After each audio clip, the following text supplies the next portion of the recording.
ఇక కేరళలో గత వారం మునిగిపోయిన షిప్తో మహా ప్రమాదం ముంచుకు వచ్చింది. కంటైనర్ల నుంచి కేరళ తీరానికి నూడిల్స్ అనే అతి చిన్న ప్లాస్టిక్ పదార్థాలు కొట్టుకు వస్తున్నాయి. మునిగిపోయిన షిప్లోని కంటైనర్ల ద్వారా ఇవి లీక్ అయినట్లు తెలుస్తోంది. దీంతో ఈ నూడిల్స్ ని జలచరాలు తీసుకుంటే తద్వారా జీవ వైవిధ్యం దెబ్బతినడమే కాదు, తీర ప్రాంతంలోని మనుషులకు కూడా యమ డేంజర్ అంటున్నారు. ఇంతకీ ఏంటి నూడిల్స్ అంటున్నారా? ఈ స్టోరీ చూడండి. కేరళలో మునిగిన షిప్తో మహాముప్పు. జీవ వైవిధ్యమే కాదు, చుట్టుపక్కల ఆహారం కూడా కలుషితమయ్యే ప్రమాదం. లైబీరియాకు చెందిన భారీ షిప్ గత వారం కేరళకి దగ్గరలోనే ప్రమాదవశాత్తు మునిగిపోగా ఇప్పుడు అది మరో రూపంలో ముప్పుకి దారితీసేలా ఉంది. MSC ఎల్సా 3 అనే ఈ షిప్ మునిగిపోవడంతో ప్రమాదకర రసాయనాలు సముద్రంలో కలిసిపోతున్నాయి. అలా కలిసిపోతున్న వాటిలో మోస్ట్ డేంజరస్ గా నూడిల్స్ అనేవి ప్రమాదకర పదార్థాలుగా మారాయి. చాలా చిన్న చిన్న ప్లాస్టిక్ పెల్లెట్స్ రూపంలో ఉన్న పదార్థాలే ఈ నూడిల్స్. ఇప్పటికే కొచ్చివేళి, తుంబా, వెట్టుకాడు ప్రాంతాల్లో బయటపడుతున్నాయి. పైగా ఇవి చూడడానికి చేపల విసర్జకాలలా ఉండడంతో అస్సలు అనుమానం కూడా కలుగదు.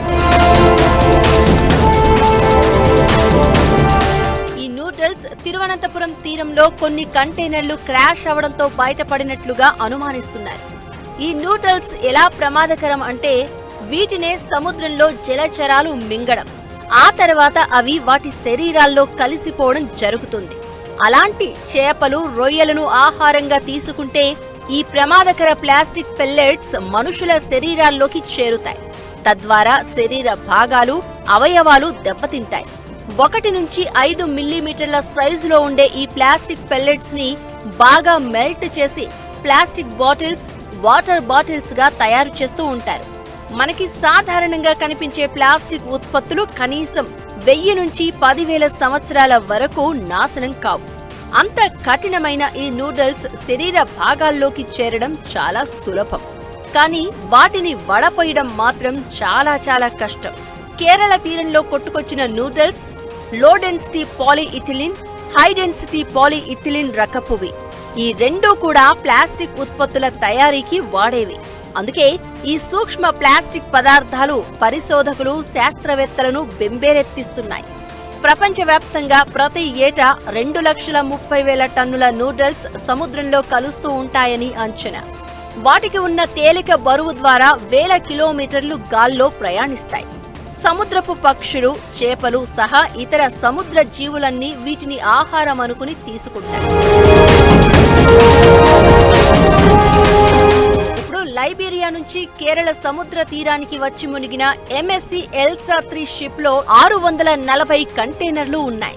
వాటిలో 13 కంటైనర్లలో డేంజరస్ కెమికల్స్, 12 కంటైనర్లలో కాల్షియం కార్బైడ్, మిగిలిన వాటిలో 85 మెట్రిక్ టన్నుల డీజిల్, 367 మెట్రిక్ టన్నుల ఫర్నేస్ ఆయిల్ ఉంది.